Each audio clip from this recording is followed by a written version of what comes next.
नमस्ते. Masters गुरुकुलमच्या online प्लॅटफॉर्ममध्ये सर्वांचं स्वागत आहे. मागील लेक्चरला आपण वर्ग समीकरणे या चॅप्टरवरील काही क्वेश्चन्स पाहिले होते, ज्याच्यामध्ये मुळांशी संबंधित असणारे काही क्वेश्चन्स होते. अल्फा बीटाशी संबंधित 2 क्वेश्चन पाहिले होते आणि थोडे सिंपल वर्ड प्रॉब्लेमला आपण सुरुवात केली होती. आज आपण 4 मार्काला पडलेले वर्ड प्रॉब्लेम पाहणार आहोत, म्हणजे ज्याला शाब्दिक उदाहरणं आपण म्हणतो. ती शाब्दिक उदाहरणे थोडं विचार करायला लावतात आपल्याला समीकरण तयार करायला लागते आणि समीकरण सोडवायला लागते. तर त्याच्यासाठी आपल्याला काय अज्युम करायला लागतं, म्हणजे काय गृहीत धरायला लागते, कोणाला एक्स मानायचं, ह्या गोष्टींपासून आपण सुरुवात करणार आहोत. कशा प्रकारे आपल्याला विचार करायला पाहिजे हे समजणं फार गरजेचं आहे. ज्याला हे समजतंय त्याला हा क्वेश्चन सोडवणं अवघड नसते, कारण की आपण क्वेश्चन सोडवण्याची प्रॅक्टिस असते. आपल्याला फॅक्टरायझेशन म्हणजे अवयव पद्धतीनं आपल्याला सोडवता येत असते, सूत्र पद्धतीनं सोडवता येत असते. परंतु सर्वसामान्य मुलांना अडचण काय येते की आपल्याला समीकरण तयार करेपर्यंत आपल्याला जी प्रोसिजर आहे, जी प्रक्रिया आहे, ती थोडी अवघड वाटत असते. तर हे सोपं करण्यासाठी आपण काही क्वेश्चन्स पाहत आहोत. हा क्वेश्चन जो 2019ला पडलेला आहे, सेम तशाच प्रकारचा क्वेश्चन अजून 2023-24ला पडलेला आहे. तर सेम व्हरायटीचा क्वेश्चन तुम्हाला होमवर्कला असणार आहे, त्यामुळं काळजीपूर्वक लक्ष द्या. मागचं लेक्चर तुम्ही चांगल्या प्रकारे अटेंड केला असेल, जरी केला नसेल तर तुम्ही ते पाहून घ्या. त्याच्यामध्ये आपण 4 क्वेश्चन पाहिले होते, जे बोर्ड एक्झामला पडलेले होते, आणि आता आपण आज 4 क्वेश्चन पाहणार आहोत, म्हणजे 3 पाहणार आहोत, आणि ह्याच्याशी संबंधित असणारा जो क्वेश्चन आहे तो तुम्हाला होमवर्कला असणार आहे. ओके, तर क्वेश्चनला समजून घेऊया. पहिला मी रीड करतो, कशा प्रकारे आपल्याला क्वेश्चनला सोडवण्याचा विचार करायचा आहे याच्याकडे काळजीपूर्वक लक्ष द्या. एक टाकी 2 नळांच्या सहाय्याने 3.1/13 मिनिटांना पूर्ण भरते. ती टाकी भरण्यास लहान नळाला मोठ्या नळापेक्षा 3 मिनिटे जास्त लागतात. तर प्रत्येक नळाने ती टाकी पूर्ण भरण्यास किती वेळ लागेल? पहा, म्हणजे हे जे गणित आहे ते वर्क म्हणजे काम आणि वेळ ह्याच्याशी संबंधित असणार आहे. तर याच्यासाठी लागणारी एक संकल्पना आहे, ती मी पहिला क्लिअर करतो, म्हणजे आपण क्वेश्चनकडे सोडवण्यासाठी जाऊया. इमॅजिन करा की मला एक भिंत बांधायची आहे आणि ती भिंत बांधण्यासाठी लागणारा जो वेळ आहे तो 5 दिवसांचा आहे. 5 दिवस. एक भिंत बांधण्यासाठी मला 5 दिवस लागतात. आता 5 दिवस लागणं म्हणजे काय झाला? हा वेळ झाला. आणि एक भिंत बांधायची आहे, हा काय झाला? काम झालं, म्हणजे त्याला आपण वर्क म्हणतोय. 5 दिवसामध्ये एक भिंत बांधून होते. तर आता बघा, 5 दिवसामध्ये जर एक भिंत बांधून होत असेल, भिंत बांधायची आपल्याला 5 दिवसामध्ये, तर त्या भिंतीचा किती भाग एका दिवसात बांधून होईल हे आपल्याला जर काढायचं असेल तर त्याचा संबंध कशाशी असतोय? मला पूर्ण भिंत बांधायला लागणारे दिवस किती आहेत त्याचा रेसिप्रोकल करायचं, म्हणजे त्याला छेदामध्ये घ्यायचं. म्हणजे 1/5 इतका भाग एका दिवसात पूर्ण होणार.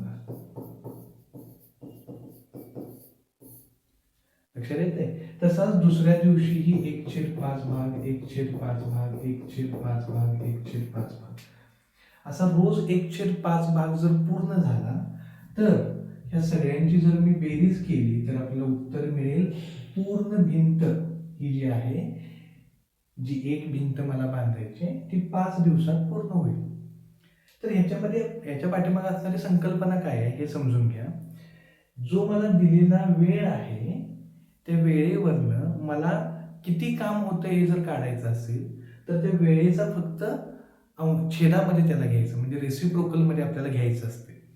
5 दिवसामध्ये जर पूर्ण भिंत बांधून होत असेल तर त्या भिंतीचा एका दिवसात किती भाग होतोय, तर ह्याला फक्त छेदात घ्यायचं, म्हणजे 1/5 इतका भाग एका दिवसात होतोय. हीच गोष्ट आपल्याला ह्या प्रकारच्या क्वेश्चनमध्ये उपयोगाला येणार आहे. हे जे आता मी सांगितलेलं आहे हे सगळ्यांना समजलं असेल. हे आपल्याला आता वापरायचं आहे. एक टाकी 2 नळांच्या साहाय्याने 3.113 मिनिटांनी भरते. आता बघा, मिनिट असू दे किंवा तास असू दे त्याचा काही संबंध नाही आपल्याशी. ही एक टाकी आहे आणि 2 नळ आहेत. एक मोठा नळ आहे आणि एक छोटा नळ आहे. ओके, ही टाकी पूर्ण भरण्यासाठी दोन्ही नळांनी भरण्यासाठी 3.113. आता 3.113 लाच आपण सिंपल ह्याच्यात कसं लिहू शकतोय, 13×39 आणि 1 40. 40/13 मिनिटे. हे आपल्याला नंतर आपण अशा प्रकारे लिहिल्यामुळं आपल्याला बरं पडते कॅल्क्युलेशनला. 13 × 3 केलं, त्यात 1 मिळवलं. ती टाकी भरण्यासाठी लहान नळाला मोठ्या नळापेक्षा 3 मिनिटे जास्त लागतात. म्हणजे मोठ्या नळानं पाणी लवकर भरणार, छोट्या नळानं कमी वेळ, म्हणजे त्याला जास्त वेळ लागणार. तर किती वेळ जास्त लागतोय, तर 3 मिनिटं. तर प्रत्येक नळाने ती टाकी पूर्ण भरण्यास किती वेळ लागेल. तर आता मग आपल्याला करायचं काय, समजा छोटा नळ मी बंद केला तर मोठ्या नळानं ती टाकी भरायला किती वेळ लागेल. मोठा नळ बंद केला, छोट्या नळानं ती टाकी भरायला किती वेळ लागेल हे आपल्याला काढायचं आहे. आता आपल्याला कशाला तरी एक्स मानावं लागेल. जे आपल्याला काढायचं आहे त्यालाच आपल्याला एक्स मानायचं असते. प्रत्येक नळाने ती टाकी पूर्ण भरण्यास किती वेळ लागतो. तर आपण मानूया काय, समजा मोठ्या नळाने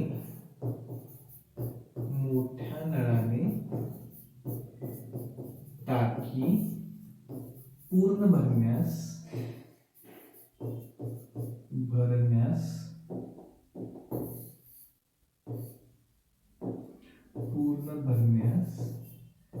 x मिनिटे लागतील. मोठ्या नळाने ती टाकी भरायला x मिनिटे लागतात असं म्हणूया.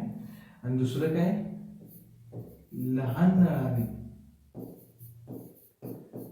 नळाने टाकी पूर्ण भरण्यास 3 मिनिटे जास्त लागतात. म्हणजे आधी जेवढी मिनिटे लागत होती त्याच्यापेक्षा 3 मिनिटे जास्त लागतात. ओके, अशा प्रकारे आपल्याला किती वेळ लागतो हे कळालं. म्हणजे मोठ्या नळांना ती टाकी भरायला x मिनिटं लागत असतील तर छोट्या नळांना x + 3 मिनिटं लागतात. आता मगाशी मी सांगितलेली गोष्ट आपल्याला कळायला पाहिजे की मला वेळ कळालेला आहे, किती वेळ लागतोय. तर तेवढ्या वेळात ती टाकी पूर्ण भरते. तर एका मिनिटात टाकी किती भरणार हे आपण कसं काढलेलं. एका मिनिटात मोठ्या नळाने टाकीचा 1/x इतका भाग भरतो.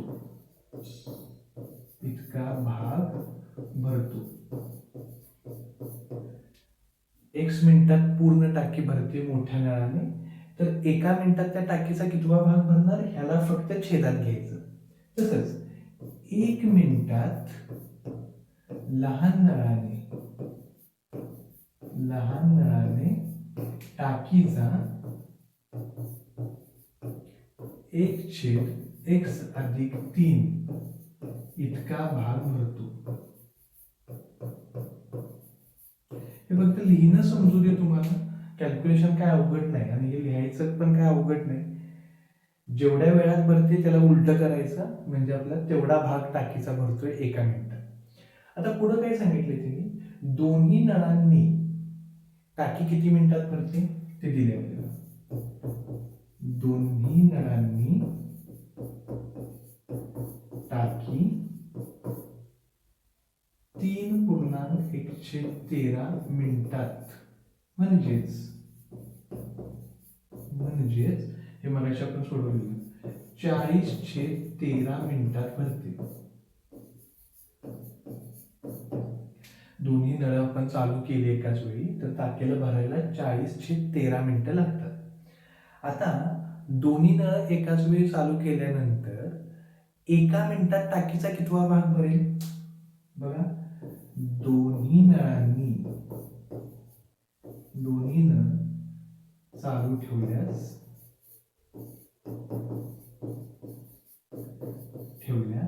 एका मिनिटात टाकीचा 13/40 इतका भाग भरेल.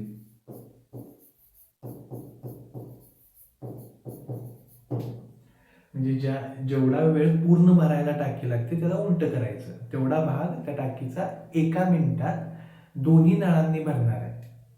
अशा प्रकारे हे लिहिलेलं आपल्याला जर कळालं तर आता आपल्याला करायचं काय बघा, की आपल्याला दोन्ही नळांनी टाकीचा एका मिनिटात कितवा भाग भरतोय, 13/40.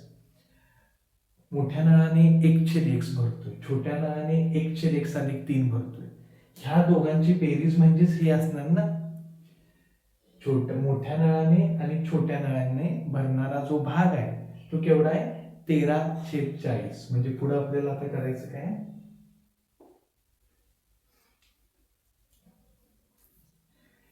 1/x हा मोठ्या नळाने भरणारा भाग आहे, 1/x + 3 बरोबर आपलं काय होतं, 13/40. 13/40. आता याला आपण वर्ग समीकरणामध्ये रूपांतरित करूया आणि सोडवूया. तर तिरकस गुणाकार करावा लागेल, x + 3 अधिक x गुणिले 1 x न गुणायचं म्हणजे x गुणिले x + 3 असं होईल ते 13/40. x + x 2x अधिक 3 x गुणिले x x वर्ग अधिक 3x बरोबर 13/40. तर हे पलीकडे घेतो, 40 ने ह्याला गुणतो, 40 दोन्ही 80x, 40 गुणिले 3 4 त्रिकम 12 आणि ते 0, 13 ने ह्याला गुणतो, 13x वर्ग अधिक 13 त्रिक 39x. समजतंय का बघा, 40 इकडे घेतलं 80 झालं, 4 त्रिकम 12 झालं, हे पलीकडे घेतलं 13x वर्ग झालं, 13 त्रिक 39 झालं. या सगळ्याला पलीकडे घेतो, 13x वर्ग 39 मधनं 80 गेलं वजा 41 आणि हे अधिक 20 पलीकडे गेलं वजा 120 बरोबर 0. सगळ्याला एका साईडला घेतलं, जिकडे x वर्ग पॉझिटिव्ह आहे म्हणजे धन आहे तिकडे सगळ्यांना घेतलं, 13x वर्ग 39 मधनं 80 गेलं वजा 41 आणि 120 पलीकडे घेतल्यानंतर वजा 120. आता याचे अवयव पाडायला पाहिजेत आपल्याला. अवयव पाडण्यासाठी 13चा आणि 120चा गुणाकार करायला पाहिजे, तेवढा गुणाकार यायला पाहिजे आणि बेरीज वजा 41 यायला पाहिजे. ह्याला वजा चिन्ह आहे, आपण वजाचं नंतर बघूया. अवयव पहिला पाडून घेऊया आपण. एवढे मोठे नंबर्स असतील तर यांचा गुणाकार पण करत बसायचं नाही. कसं करतोय बघा मी, 13चा आणि 120चा गुणाकार फक्त लिहिला तिथं, 13 मी भाग घालवतो पहिला, 13 × 13 म्हणजे इथे 120 राहिलं. ओके, आता भाग घालवतोय, 2 न घालवतो 60 राहिलं, निम्म होणार ना, 2 न घालवतो 30 राहिलं, 2 न घालवतो 15 राहिलं, 3 न घालवतो 5 राहिलं, 5 न घालवतो 1 राहिलं. ओके, आता आपल्याला असे दोन संख्या तयार करायचे. आता मी ते चिन्ह घेतो, त्यांचा गुणाकार एवढा यायला पाहिजे आणि बेरीज यायला पाहिजे वजा 41. बर, तर आता बघा, 3 2 6 2 12 2 24 आणि 3 5 65. 65 मधनं 24 गेलं 41 येते. 13चा आणि 5चा गुणाकार केला आपण तर 65 येते आणि बाकीच्या सगळ्यांचा गुणाकार केला की 24 येते. इथं वजा चिन्ह असेल तर आपल्याला दोघांच्या पैकी एकाला वजा द्यायचं आहे, तर मध्ये कुठलं चिन्ह आहे तर वजा ते मोठ्या संख्येला देतो आणि छोट्याला अधिक. ह्या दोघांची बेरीज केल्यावर आपल्याला वजा 41 मिळते आणि गुणाकार केल्यानंतर आपल्याला वजा 120 गुणिले 13 मिळते. म्हणजे ह्याचे अवयव आपल्याला आले, पुढचं काय अवघड नाही. 13x वर्ग वजा 65x अधिक 24x वजा 120 बरोबर 0. ह्या दोघांच्यातून आणि ह्या दोघांच्यातून कॉमन काढायचं आहे. 13x बाहेर पडते, आत राहते x, 13 5 65, 24 बाहेर निघते, x वजा 24 5 20 म्हणजे x वजा 5 आणि 13x अधिक 24 बरोबर 0. म्हणजे x वजा 5 बरोबर 0, 13x अधिक 24 बरोबर 0. म्हणजे x ची किंमत 5, 13x बरोबर वजा 24, म्हणजे x बरोबर वजा 24/13. x च्या आपल्याला दोन किमती मिळाल्या, परंतु ही किंमत चालत नाही आपल्याला, कारण की x कधी निगेटिव्ह नसणार आहे. x आपण काय मानलंय, टाइम. टाइम कधी निगेटिव्ह नसतोय, त्यामुळे आपल्याला मोठ्या नळाने टाकी भरायला 5 मिनिटं लागतील जर फक्त मोठाच नळ चालू ठेवला तर, आणि छोट्या नळाने टाकी भरायला 5 अधिक 3 म्हणजे 8 मिनिटं लागतील. ते वाक्य फक्त आपल्याला लिहावं लागेल, मोठ्या नळाने टाकी भरण्यास 5 मिनिटे लागतील. तसंच तुम्ही लिहू शकताय, छोट्या नळाने ती टाकी भरायला 5 अधिक 3 8 मिनिटे लागतील. तर पहा, क्वेश्चन मुळात अवघड नाही आहे. क्वेश्चन पाठीमागे संकल्पना काय आहे हे माझा सांगण्याचा तुम्हाला प्रयत्न आहे. वेळ आणि जे लागणारं वेळ आणि होणारं काम हे एकमेकांचं रेसिप्रोकल असतं, हे एवढं डोक्यात ठेवा. म्हणजे काम आपल्याला किती होतं हे काढायचं असेल तर दिलेल्या वेळाला फक्त उलटं करायचं, म्हणजे तेवढं काम तेवढ्या मिनिटात होत असतं. ओके, अजून ह्या असा जो सेम क्वेश्चन आहे तो तुम्हाला मी सगळ्यात शेवटी देईन, तो तुम्ही सोडवू शकताय. नेक्स्ट क्वेश्चन, दोन चौरसाच्या क्षेत्रफळांची बेरीज 400 चौरस मीटर आहे.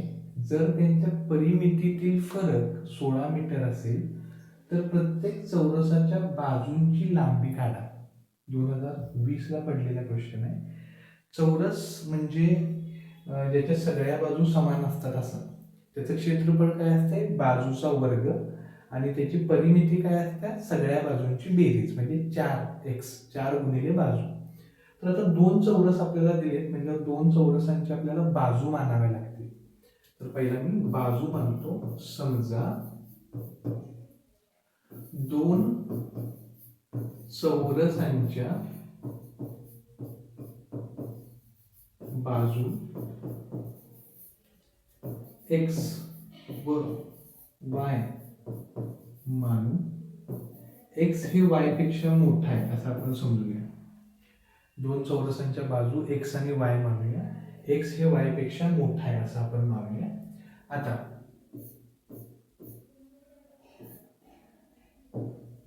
ओके, आता x हे y पेक्षा कसं आहे, मोठा आहे. तर तिने दिलंय काय, चौरसाच्या क्षेत्रफळांची बेरीज. आता चौरसाचे क्षेत्रफळ काय असते, चौरसाचे क्षेत्रफळ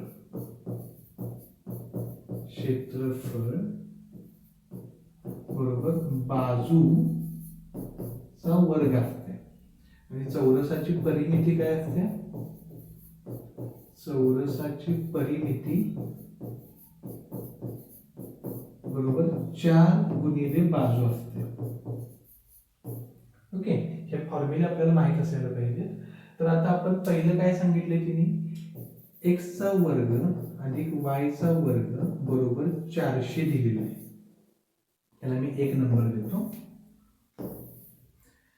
पहिल्या चौरसाची बाजू x आहे त्याचा वर्ग, दुसऱ्या चौरसाची बाजू y आहे त्याचा वर्ग, यांची बेरीज आपल्याला 400 दिलेली आहे.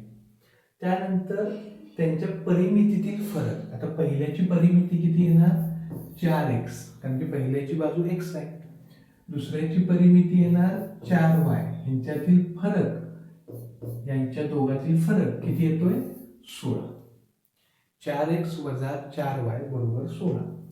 ह्याच्यावरून आपण 4 ला बाहेर काढतो मी, x वजा y बरोबर 16, म्हणजे x वजा y बरोबर 16/4. 4 गुणिले पलीकडे गेल्यावर भागिले, म्हणजे x वजा y बरोबर 4. हे आपल्याला थोडं सिम्प्लिफाईड फॉर्म मध्ये मिळालं.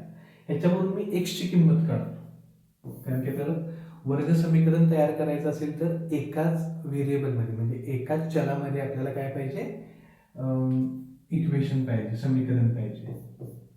वजा वाय पलीकडे गेल्यानंतर अधिक वाय होणार, वाय अधिक 4 हे आपलं एक्स आलं. आता ही जी एक्स ची किंमत मिळालेली आहे वायच्या रूपात त्याला आपण इथं टाकूया. एक्स बरोबर वाय अधिक 4 ही किंमत समीकरण 1 मध्ये ठेवू. 1 मध्ये ठेवू. बघा समीकरण 1 काय होतं, एक्स वर्ग अधिक वाय वर्ग बरोबर 400.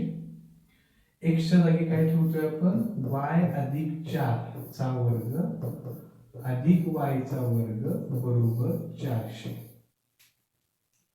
एक्स ची किंमत 1 मध्ये ठेवली. आता ह्याचा आपल्याला विस्तार करावा लागेल, एक्सपान्शन करावं लागेल. ए प्लस बी चा वर्ग हा सूत्र वापरून ए वर्ग अधिक 2ab अधिक बी वर्ग हे सूत्र वापरलं आपण. ए चा वर्ग म्हणजे वाय चा वर्ग वाय वर्ग, 2 गुणिले ए बी म्हणजे 8y आणि 4 चा वर्ग 16. वाय वर्ग अधिक वाय वर्ग 2y वर्ग अधिक 8y आणि 400 ला पलीकडे घेतो. 400 पलीकडे आल्यावर अधिकचं काय होणार, वजा होणार. 2y वर्ग अधिक 8y 400 मधून 16 गेलं तर किती येणार, 384 बरोबर 0. 400 मधून 10 गेलं 90 आणि ते 6. सगळ्याला 2 न भाग जातोय, समीकरणास 2 ने भागू. 2 ने भागू. 2 न भागल्यावर काय होणार, वाय चा वर्ग अधिक 4y वजा 4, 2 न भागायचं, बे के बे 92 18 आणि बे दोन्ही 4. वाय वर्ग अधिक 4y वजा 192 या समीकरणास आता आपल्याला सोडवायचं. मगाशीपेक्षा तर फार सोपं वाटते, मगाशी नंबर फार मोठे होते, तर याला आपण आता सोडवूया. वाय वर्ग अधिक 4y वजा 192 बरोबर 0. गुणाकार वजा 192 यायला पाहिजे आणि बेरीज 4 यायला पाहिजे. 192 चे अवयव काढतो मी. बे के बे 92 18 बे सक्क 12, 2 न परत बघतो, बे त्रिक बेचूक 8 बेचूक 8 बे 8 16 बे दोन्ही 4 बेचूक 8 बे के बे बे दोन्ही 4 2 6 2 3 आणि 3 एके 3. 192 यायला पाहिजे. 2 म्हणजे 4 2 8 2 16 2 32 64 64 म्हणजे 3. कुठले नंबर येतील बघा, 3 दोन्ही 6 6 दोन्ही 12 2 2 4 4 8 16 16 आणि 12 हे आपले अवयव येतात. 16 आणि 12. आता इथं वजा आहे म्हणजे एकाला वजा येणार, इथं अधिक असल्यामुळे मोठ्याला अधिक देतो, छोट्याला वजा देतो. म्हणजे वायचा वर्ग अधिक 16y वजा 12y वजा 192 बरोबर 0. ह्या दोघांच्यातून आणि ह्या दोघांच्यातून कॉमन काढतो. y कॉमन काढलं, y अधिक 16 वजा 12 कॉमन काढतो, y अधिक 16 बरोबर 0. म्हणजेच y अधिक 16 आणि y वजा 12 बरोबर 0. म्हणजे y वजा 12 बरोबर 0, y अधिक 16 बरोबर 0. म्हणजे y ची किंमत 12 एकेरी येईल आणि y ची किंमत वजा 16 येईल. तर बाजू कधीही निगेटिव्ह नसते, त्यामुळे हे आपलं उत्तर येणार नाही. y 12 मिळालं, y 12 वरून आपण x काढू शकतो. तर आपल्याला x आणि y मधला संबंध माहिती आहे ना. x आपल्याला किती मिळणार, 12 आणि 4 16 मिळणार. तर ते वाक्य आपण लिहायचं आहे.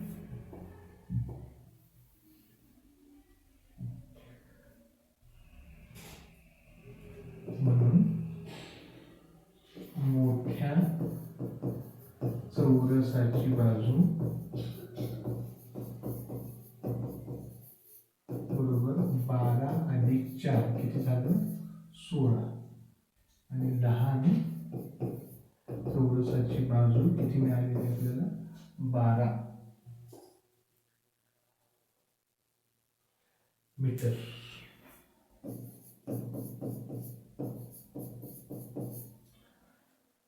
तर अशा प्रकारे ही जॉमेट्री म्हणजे भूमितीशी संबंधित असणार. म्हणजे मला चौरसाचे क्षेत्रफळ चौरसाची परिमिती याची सूत्र माहीत असणं यासाठी आवश्यक होतं. पॉज करून तुम्ही ते लिहून घेऊ शकताय. लास्ट क्वेश्चन, एक क्वेश्चन आहे तुम्हाला होमवर्कला देणार आहे.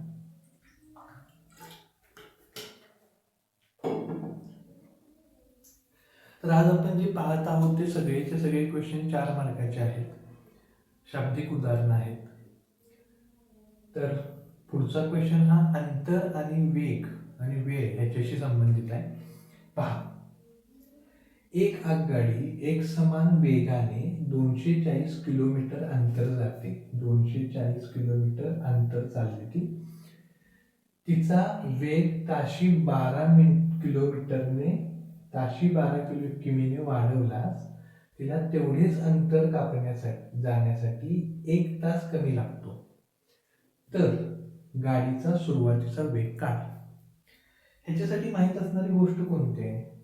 तर वेगाचं सूत्र माहीत पाहिजे. वेग बरोबर काय असतोय? तर अंतर भागिले वेळ किंवा काळ. अंतर भागिले वेळ हा वेगाचं सूत्र असते.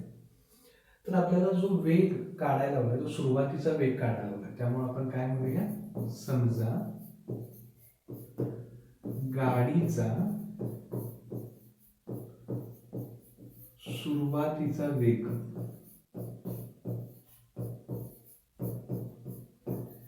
x मानू. गाडीचा सुरुवातीचा वेग x मानला आपण आणि गाडीचा वेग आता कितीने वाढवलाय 12. गाडीचा वेग, गाडीचा नवीन वेग असं म्हणूया आपण त्याला, गाडीचा नवीन वेग x अधिक 12. गाडीचा सुरुवातीचा वेग x होता, नवीन वेग काय झाला 12 न वाढवला. ते किलोमीटर प्रति तास असं लिहायला पाहिजे. किलोमीटर प्रति तास.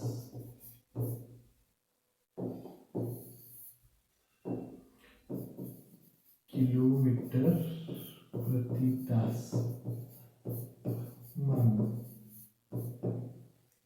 ओके, आता टोटल अंतर तर किती आहे 240. ओके, आणि जसं आपण वेग वाढवणार आहे, गाडीचा वेग वाढवला तर लागणारा वेळ हा कमी पडतोय. आणि तो कितीनं कमी पडतोय तर 1 तासानं कमी पडतोय. तर गाडीचा वेग ज्यावेळी x किलोमीटर होता त्यावेळी गाडीला 240 किलोमीटर अंतर पार करायला लागणारा वेळ काढूया. x किलोमीटर प्रति तास वेगाने 240 किलोमीटर जाण्यासाठी लागणारा वेग, लागणारा वेळ. तर वेळेचं आता आपण हे जे सूत्र आहे त्याला वेळेच्या रूपात आणूया. वेळ म्हणजे काय होणार, अंतर भागिले वेग. अंतर भागिले वेग. अंतर तर किती आहे 240 आणि वेग किती होता x किलोमीटर. एवढा त्याला वेळ लागणार, एवढा तास वेळ लागणार. समजतंय का? बघा आपण काय लिहितोय हे आपल्याला समजायला पाहिजे. x किलोमीटर वेगाने गाडी चालल्या 240 किलोमीटर, तर त्याला वेळ किती लागणार. अंतर भागिले वेळ म्हणजे वेग असतोय, वेळेला इकडे घेतो, वेगाला खाली घेतो, म्हणजे वेळ किती लागणार 240 भागिले x एवढे तास. आता गाडीचा वेग आता ज्यावेळी x अधिक 12 होता एक्स अधिक 12 किलोमीटर प्रति तास या वेगाने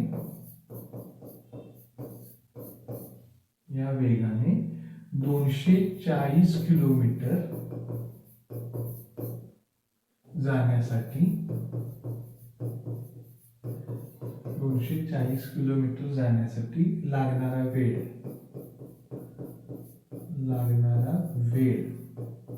काय असणार आहे? अंतर तर तेवढंच आहे, म्हणजे 240. वेग बदलला, एक्स अधिक 12 झाला, एवढे तास लागणार. आता दिलेल्या अटीनुसार काय आहे बघा, दिलेल्या अटीनुसार अट काय आहे, ज्यावेळी वेग वाढवतोय त्यावेळी लागणारा टाइम हा कमी होणार. त्यामुळे आधीचा जो टाइम होता 240/x वजा नंतरचा जो टाइम लागणारा आहे वेग वाढवल्यामुळं, ह्या दोघांच्यातला फरक 1 तास आहे. या दोघांच्यातला फरक 1 तास आहे, म्हणजे 1 तास जास्त लागणार असं दिलंय ना. जास्त लागणार म्हणजे कुणापेक्षा जास्त लागणार? आधी जेवढा टाइम लागत होता त्याच्यापेक्षा नंतर जो टाइम लागणार आहे तो कमी होणार. म्हणून 240/x वजा 240/x अधिक 12 बरोबर 1. तर दोघांच्यातलं 240ला बाहेर काढतो. 1/x वजा 1/x अधिक 12 बरोबर 1. तिरकस गुणाकार करतो. तिरकस गुणाकार कसा होणार? x अधिक 12 हे पलीकडे घेतल्यावर हे x, यांचा गुणाकार x गुणिले x, x गुणिले x, x चा वर्ग, x गुणिले 12 12x बरोबर 1. हे इथं आलं, हे इथं आलं. x ला x गेलं, यांचा गुणाकार किती होतोय? 12 0 0, 12 चोक 48, 48 4, 12 2 24, 25 26 27 28. आणि जी खाली आहे त्याला मी पलीकडे घेतो, x वर्ग अधिक 12x. ह्या दोघांचा गुणाकार केला, तो इथं लिहिला, आणि खाली जे होतं त्याला पलीकडे घेतलं. आता समीकरण कसं तयार होणार बघा, x वर्ग अधिक 12x आणि हे 2880 पलीकडे घेतो. x वर्ग अधिक 12x अधिक 2880 पलीकडे गेल्यानंतर वजा 2880.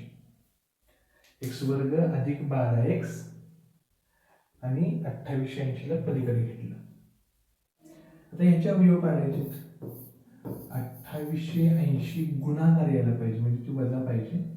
करूया आपण 2880 आणि बेरीज 12 यायला पाहिजे.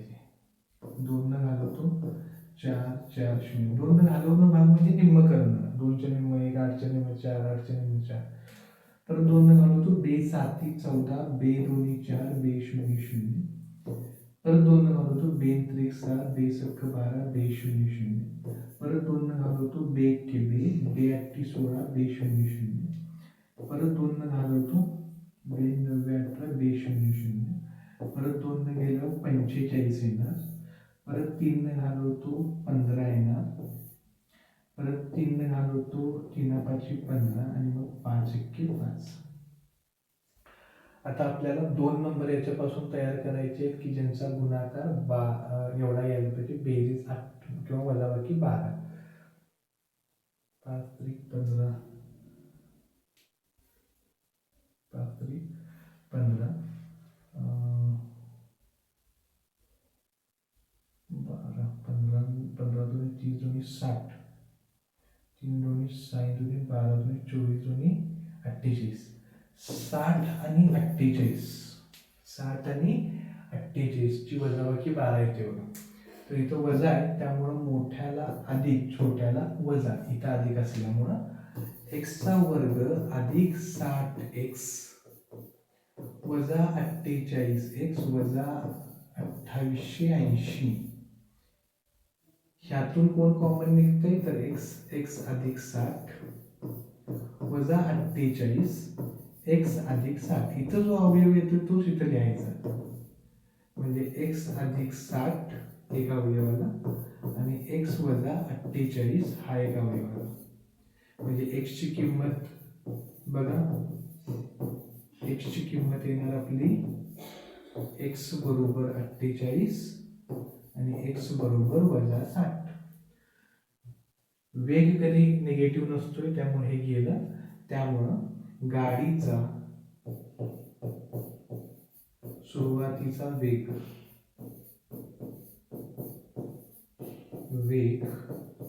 बरोबर 48 किलोमीटर प्रति तास.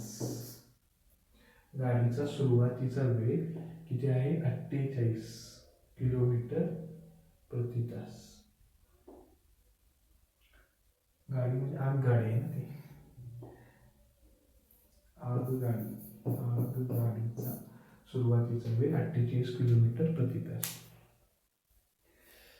पॉज करून हे लिहून घेऊ शकताय. अशा प्रकारे आपण आज 3 एक्झाम्पल पाहिलेले आहेत. चौथं जे एक्झाम्पल आहे हे आपण जे पहिलं एक्झाम्पल पाहिलं होतं टाकीचं, सेम त्या प्रकारचं आहे. त्याच्यापेक्षाही किंबहुना सोपं आहे. 24ला पडलेला क्वेश्चन आहे. त्यामुळे क्वेश्चनची व्हरायटी अशा प्रकारची रिपीट होऊ शकते. जो 19ला पडलेला आहे तो 24ला पडलेला आहे. त्यामुळे आपण 19 पासूनचे 25 पर्यंत सगळे क्वेश्चन ह्याच्यामध्ये कव्हर करतोय, ते जे 3 आणि 4 मार्काला पडलेले आहेत. तर हा क्वेश्चन तुम्ही सोडवण्याचा प्रयत्न करा, तुम्हाला नक्कीच सुटेल. पहिल्या क्वेश्चनचा अभ्यास करा. जे रोज आपण लेक्चर घेत आहोत त्याला व्यवस्थित पहा. जितकं 40 मिनिटाचं, 45 मिनिटाचं, 35 मिनिटाचं जे काही लेक्चर असेल ते चांगल्या प्रकारे पहा. त्याला एक वही घाला, जेणेकरून तुमच्याकडे ते सगळे क्वेश्चन्स एकाच वहीमध्ये राहतील आणि परीक्षेला जाण्याच्या आधी तुम्हाला ते पाहून जाता येईल, त्याचा व्यवस्थित अभ्यास करता येईल. ओके. तर वर्गसमीकरणे ह्या चॅप्टरमधील आपले बऱ्यापैकी क्वेश्चन झालेले आहेत. अजून एक लेक्चर आपल्याला लागणार आहे, त्याच्यामध्ये उरलेले 4 क्वेश्चन्स आपण पाहणार आहोत, जे 4थ्या आणि 5व्या क्वेश्चन्समध्ये पडलेले आहेत. आणि तिथून पुढं मग आपण पुढचा धडा म्हणजे 2 चलातील रेषीय समीकरणाला सुरुवात करणार आहोत. ओके. तर मराठी मीडियमच्या तुमच्या विद्यार्थ्यांसाठीच हा आपण प्रयत्न करतोय की तुम्हाला हे सगळे क्वेश्चन्स एका चांगल्या प्रकारे समजावेत, जेणेकरून तुम्हाला परीक्षेमध्ये त्याचा फायदा होईल. तर तुमच्या जवळच्या मित्रमैत्रिणींना तुम्ही हे जे लेक्चर्स होत आहेत त्याची माहिती द्या आणि चॅनलला सबस्क्राईब केला नसाल तर करून घ्या.